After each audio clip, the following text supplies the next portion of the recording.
Muraho neza murakoze ikaze kuri uyu muyoboro wacu wa Midwife Talks. Nk'uko twabivuganye muri video ibanza, tuzajya tubagezaho inama ku buzima bw'umubyeyi n'umwana. Rero uyu munsi tugiye kuvuga kuri topic ivuga uko umugore agomba kuryama mu gihe atwite. Ese koko umubyeyi uryamye ugaramye yatsikamira umwana? Nicyo kibazo cya mbere tugomba kwibaza. Oya, ntabwo yamutsikamira kuko umwana aba ari protege cyangwa se aba arinzwe ku buryo buhagije, ku buryo umubyeyi atapfa kuryama ngo amutsikamire kuko aba ari muri amniotic fluid cyangwa se icyo bita isuha, ameze nk'uri yoga. Ntabwo yapfa gutsikamirwa n'ikintu cyose kivuye hanze uko kije cyose. Ahubwo Imana yamuhaye uburinzi bukomeye bwo kuba yibereye ahantu ari protege nta kibasha kumuhungabanya. Rero uburyo bwiza bwo kuryama umubyeyi atwite, turahera ku igihe ibyumweru bikiri hasi, munsi y'ibyumweru 20.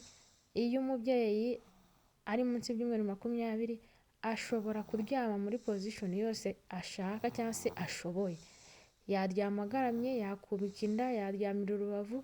Impamvu izo position zose yaziryamamo ni uko umwana aba akiri mutoya, ntago abasha gutsikamira wa mutsi twavuze cyangwa se mvuze ijyana amaraso ku mwana, kuko iyo ayitsikamiye ni hahandi umubyeyi agira iserere. Turi buze kubivugaho uko tugenda tuganira. Rero uko umubyeyi aryamye bituma nyine ya mitsi amaraso ahagarara ntagere ku mwana.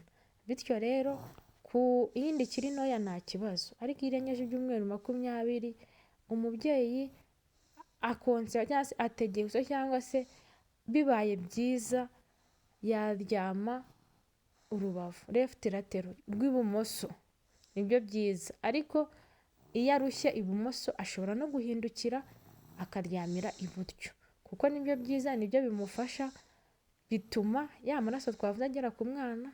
Ikindi kandi agomba kwibanda ku gushaka imisego myinshi, uwashyira ku mutwe, uwashyira ku mugongo, n'uwashyira hagati y'amaguru, agasa nk'uzamura akaguru ko hejuru akakurambika hejuru y'umusego, kugira ngo bya biro byari biri ku mugongo bigabanyuke, yumva ameze neza. Iyo uryamye gutyo kuri iyo misego bituma umugongo utakurya, nicyo cya mbere. Umugongo kwa kundi abantu batwite bahorana umugongo, ntago uba ukikurya. Ikindi, kubyimba kw'amaguru bituma amaguru atabyimba cyane, kuko impyiko uba usa nkaho wazigabanyirije nazo ibiro, si kimwe no kugarama.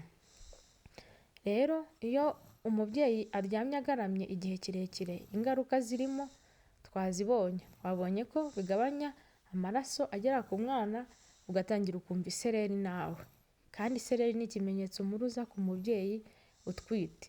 Bityo rero iyo ugize iyo sereri bihutira kujya kwa muganga akakurebera uko bimeze. Ntabwo ugira isereri ngo uryame mu rugo wumve nta kintu bivuze. Rero nizere ko hari icyo dukuyemo yuko uburyo umubyeyi wacu utwite agomba kuryama. Murakoze, please comment, subscribe and share. Tumenye se ubutaha tuzababwira kuki, ahangaha mwakuyemo iki, ese ubutaha twavuga kuki ku buzima bw'umubyeyi n'umwana. Murakoze. Ni Midwife Dorcas. Stay tuned.